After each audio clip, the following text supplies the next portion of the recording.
ईश्वर है या नहीं, इस पर आचार्य विनोबा भावे ने अपने भक्ति दर्शन में विस्तार पूर्वक बताया है। वे कहते हैं, ईश्वर है या नहीं। भगवत गीता में भगवान कहते हैं, सत असत चाहम, मैं अस्ति रूप में भी और नास्ति रूप में भी हूँ। परमात्मा है और नहीं है। ईश्वर के अस्ति रूप के मोह में उसका नास्ति रूप न मानने से ईश्वर की व्यापकता में ही बाधा आती है। इस दृष्टि से दार्शनिक नास्तिक भी ईश्वर का भक्त सिद्ध होता है। नास्तिक यानी साधारण अर्थ में नास्तिक नहीं, नास्तिक यानी ईश्वर के निर्गुण निराकार अव्यक्त रूप को मानने वाला। तो गीता ने बहुत सूक्ष्म बात बताई, मैं हूं भी और नहीं भी। ईश्वर ने ऐसी सुंदर व्यवस्था कर दी है कि खुद न जाने किस कोने में जाकर सो गया है। उसने तरह तरह की शक्ति और बुद्धि प्राणी मात्र में बांट दी है। एक ओर से परिपूर्ण विकेंद्रीकरण है और साथ साथ सबका सहयोग करने की प्रेरणा भी। परिणाम यह है कि परमेश्वर है या नहीं, इसकी भी लोगों को शंका होने लगती है। परमेश्वर के योजना की सबसे बड़ी खूबी यह है कि परमेश्वर है या नहीं, ऐसा कहने की लोग हिम्मत करते हैं। केवल वैसा संदेह ही नहीं करते, बल्कि ईश्वर है ही नहीं ऐसा दावा भी करते हैं। ईश्वर है ही नहीं ऐसा भौतिकवादी कहते हैं। वे तो वैज्ञानिक से भी आगे बढ़े हुए हैं। वैज्ञानिक ओपन माइंड, खुला चित्त रखता है, नम्र होता है। जो चीज वह नहीं जानता उसका वह निषेध नहीं करता, बल्कि उसके बारे में तटस्थ रहता है। कोई भी वैज्ञानिक ऐसा नहीं कह सकता कि ईश्वर नहीं है। वह इतना ही कह सकता है कि ईश्वर है या नहीं, इसका कोई निर्णय मेरे पास नहीं है। विश्व के अंदर चैतन्य है या नहीं, इस विषय में साइंस कहता है कि हम अभी तक निर्णय पर नहीं पहुंचे हैं। ईश्वर की खूबी है कि शून्य भी ईश्वर का ही रूप है। जिसने माना कि ईश्वर नहीं है, उसने ईश्वर का शून्य रूप भी मान लिया। वह उतना ही पक्का आस्तिक है जितना ईश्वर है कहने वाला पक्का आस्तिक है। अनेक सत्पुरुषों ने ईश्वर का साक्षात्कार किया है और वर्णन भी किया है। ऐसी हालत में हम यह कहने का साहस कैसे कर सकते हैं कि ईश्वर है ही नहीं। हम इतना ही कह सकते हैं कि हमने उसे नहीं देखा है। लेकिन जिन्होंने ईश्वर का साक्षात्कार किया है, उसका साक्षात्कार करके वर्णन किया है, वे भ्रांत थे, मिथ्यावादी थे, ऐसा हम नहीं मान सकते। और उन सत्पुरुषों की बात मानकर जो श्रद्धा से ईश्वर की पूजा करते हैं, उनको हम दोष भी नहीं दे सकते। व्यवहार में भी हर चीज को हम निज अनुभव से ही मानते हैं, ऐसा नहीं होता। यदि हमें परमेश्वर शब्द पसंद नहीं है तो हम कह सकते हैं कि सब दुनिया की विवेक शक्ति, कॉन्शियसनेस सबको प्रेरणा देती है। चाहे परमेश्वर कहो या विवेक शक्ति कहो, शब्द दो हैं पर अर्थ एक है। परमेश्वर शब्द से अधिक गहराई में जाते हैं, विवेक शक्ति कहने से उतनी गहराई में नहीं जा पाते। सृष्टि के पहले भगवान का अस्तित्व था, यह बात हमारे बौद्धिक चिंतन के परे है। अगर हम उसके बारे में सोचने लगेंगे तो हम उससे श्रेष्ठ सिद्ध होंगे। आप एक मनुष्य देह हैं और आपकी देह में अनेक कोशिकाएं हैं। उसी तरह आप, मैं और बाकी सब परमात्मा के शरीर की कोशिकाएं हैं। हम उसके बारे में कैसे सोच सकते हैं?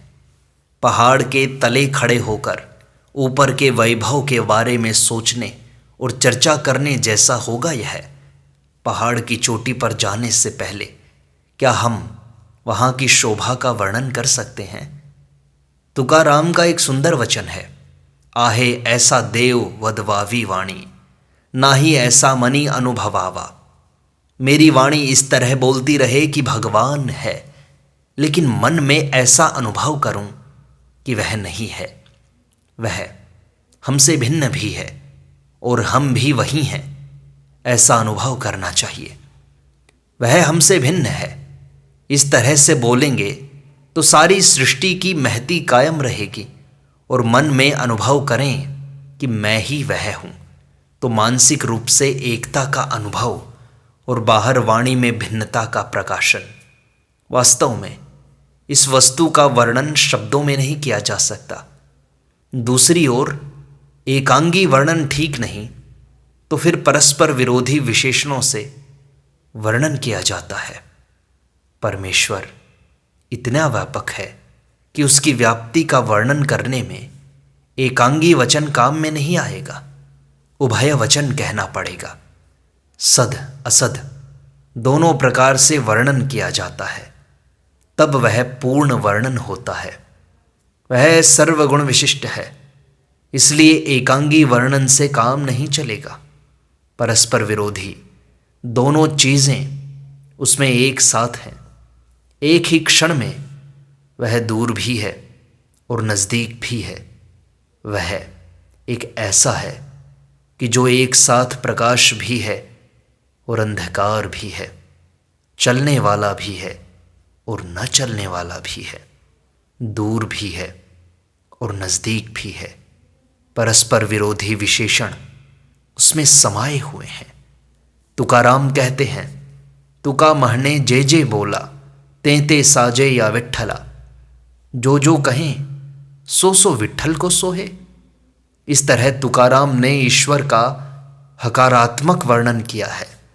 वह साकार है, हाँ। निराकार है, हाँ। शुभ है, हाँ। अशुभ है, हाँ। सगुण है, हाँ। निर्गुण है, हाँ। अणु है, महान है, इत्यादि सब प्रश्नों का उत्तर हाँ। इदम्मयः अदोमयः, वह यह भी और वह भी सब कुछ है, जो कुछ कल्पना में समाता है और नहीं भी समाता है। उस सबको अपने उदर में समा लेने वाला जो व्यापक विशाल भव्य रूप है, उसका वाचक ओम शब्द है। ओम यानी ईश्वर का ही रूप, हाँ रूप, अस्थि रूप।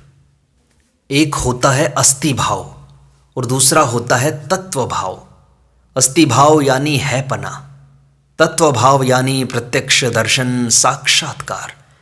कठोपनिषद कहता है, परमेश्वर का अस्तित्व भाव से ग्रहण करो, फिर तत्व भाव अपने आप स्फुरित होगा। अस्ति इत्येव उपलब्धस्य तत्व भावः प्रसीदति। लोग पूछते हैं कि ईश्वर की व्याख्या क्या होगी? मैं कहता हूं, ईश्वर यानी सत्य और प्रेम। ये दोनों जहां इकट्ठे हो गए वहां ईश्वर प्रकट हो गया मानो। गांव के भोले भाले लोग समझते हैं कि ईश्वर यानी चार हाथों वाला। उनकी बात भी कहीं ना कहीं सही है। जहां हमारे दो हाथ सामने वाले के दो हाथों के साथ इकट्ठे होते हैं, वहां ईश्वर प्रकट होता है। जहां झगड़ा होता है वहां ईश्वर नहीं होता, राक्षस होता है। जहां परस्पर प्रेम और सत्य निष्ठा प्रकट होती है वहां ईश्वर की आज्ञा मूर्तिमान होती है। ईश्वर के गुण अनंत हैं। साधक अपनी अपनी रुचि के अनुसार और आवश्यकता के अनुसार उसको विशिष्ट गुण रूप मानते हैं। साधकों के इन सारी शाखाओं के स्थूल रूप से दो वर्ग हो सकते हैं। एक तो निर्गुण शाखा, जो ईश्वर को सत्य या सत्य जैसा संज्ञा से संबोधित करती है, और दूसरी सगुण शाखा, जिसे प्रेम या प्रेम पर्याय रूप संज्ञाएं मधुर लगती हैं। दार्शनिक झुकाव के विचारक पहले वर्ग में आते हैं। ईश्वर को निर्गुण मानते हैं वे, उपासना पंथों की गणना दूसरे वर्ग में होती है। उपनिषदों ने स्वयं दार्शनिक झुकाव होने के कारण व्याख्या करते समय सत्यम ब्रह्म इस तरह की व्याख्या की है। पर उपासना के बिना दर्शन कहाँ होते हैं, यह भी उपनिषदों का सिद्धांत है। अतः उपासना के लिए हम प्रियम ब्रह्म अर्थात प्रेममय स्वरूप की उपासना करें, ऐसा भी उन्होंने बताया है। ईसा ने भी कहा है परमेश्वर प्रेम है। उन्होंने परमेश्वर को प्रेम रूप में देखा। तात्विक विचार करने पर सत्य शब्द ही अंत में टिक सकता है, क्योंकि सत्य निर्विकार है।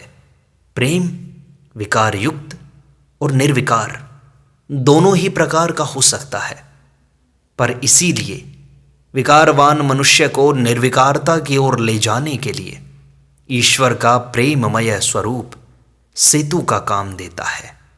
व्यापक दृष्टि से सत्य साधक है और प्रेम उसकी प्राप्ति का साधन। यह है इसका निचोड़। ईश्वर प्रेम समुद्र है। उस समुद्र में हम सबको गोता लगाना है। प्रेम उसका बहुत ही श्रेष्ठ स्वरूप है। ईश्वर का जो विशेष गुण है उसका ऐश्वर्य, वह सृष्टि का पालन करता है और संहार भी करता है। इसमें उसका अनुकरण हम नहीं कर सकते, परंतु ईश्वर के प्रेम गुण का अनुकरण कर सकते हैं। प्रेम के आधार पर अपनी जिंदगी बना सकते हैं। सत्य रूप परमेश्वर को ऋषि ने पूषण यानी विश्व पोषक कहा, क्योंकि सत्य से पोषण और अनृत से झूठ से शोषण हुआ करता है। सत्य को पूषण अर्थात विश्व पोषक संज्ञा देकर ऋषि ने सत्य और प्रेम के बीच का भेद ही मिटा दिया है। मनुष्य का जीवन सत्य पर खड़ा होगा, तभी उसे आत्मा का दर्शन होगा। परमेश्वर तक पहुंचने का मार्ग सत्य से ही बना हुआ है। उस सत्य की खोज के लिए जीवन है। जो ऋषि पूर्णतया निष्काम हैं, उनका प्राप्तव्य स्थान सत्य है। वहाँ पहुँचने का मार्ग सत्य है और उस दर्शन से जो प्राप्त होगा वह भी सत्य है। इस तरह चलने का साधन, चलने का मार्ग और पहुँचने की अंतिम मंजिल तीनों सत्य हैं। सत्य के ही तीन अलग अलग अंग हैं। हमने एक श्लोक बनाया है, ब्रह्म सत्यम जगत स्फूर्ति ही जीवनम सत्य शोधनम। ब्रह्म सत्य है और वह विश्व में व्याप्त है। विश्व उसकी स्फूर्ति है, प्रेरणा है। इस ज्ञान के साथ विश्व में सत्य की खोज करना जीवन का कार्यक्रम है। मेरी दृष्टि से जीवन का स्वरूप है सत्य शोधनम। ईश्वर का नाम सत्य है, ईश्वर का रूप सत्य है, ईश्वर का संकल्प सत्य है।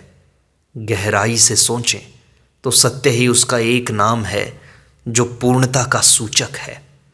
सत्य परमेश्वर है। यह विषय समझ में ना आए तो भी सत्य है। सत्य तो है ही। सत्य की जीवन में खूब जरूरत है। सत्य के बिना जीवन शुष्क बन जाता है। सत्य जैसा समझ में आए वैसा आचरण का प्रयत्न करना चाहिए।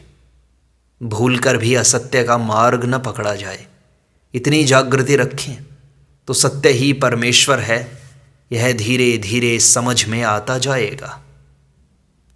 लोग पूछते हैं कि अगर ईश्वर है तो ईश्वर और इस संसार का संबंध क्या है? तो मैं कहता हूँ, सृष्टि का एक हेतु यह भी कहा जाता है कि परमेश्वर को लीला करने की इच्छा हुई और उसने सृष्टि का निर्माण किया। वह आनंद देखता है, एक को बंधन में डालता है, दूसरे को निकालता है, इस तरह खेलता है। मुझे यहाँ ईशप की कहानी याद आई। छोटे बच्चे मेंढकों को पत्थर मार रहे थे। मेंढकों ने पूछा, यह क्या कर रहे हो? बच्चों ने कहा, हम खेल खेल रहे हैं।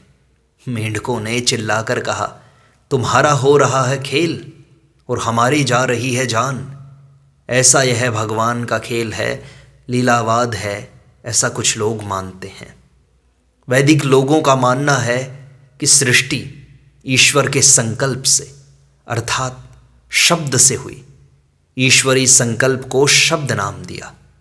आरंभ में शब्द था और शब्द में से सृष्टि उत्पन्न हुई।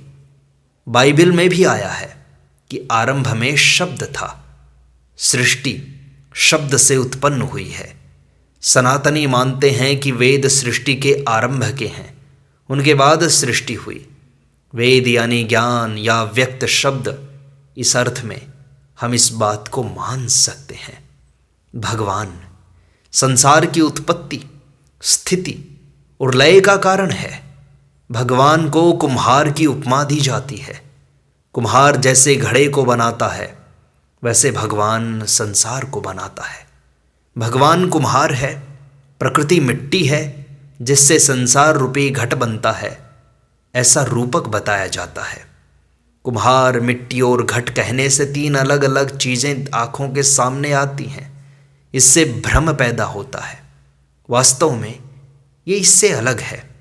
भगवान ऐसा कुम्हार है जो अपने अंदर से ही मिट्टी बनाता है और फिर उसी से घड़ा बनाता है, तो भी उसे मिट्टी का स्पर्श नहीं होता।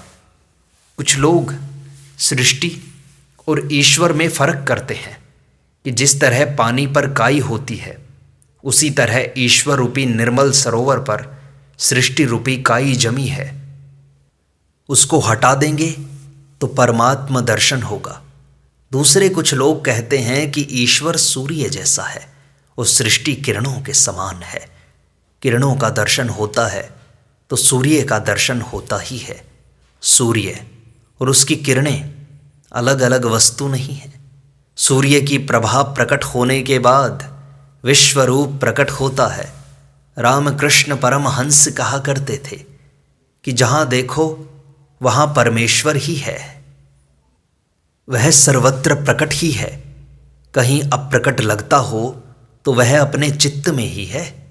वहाँ उसकी स्थापना कर दो तो बाकी दुनिया में वह प्रकट हो जाता है।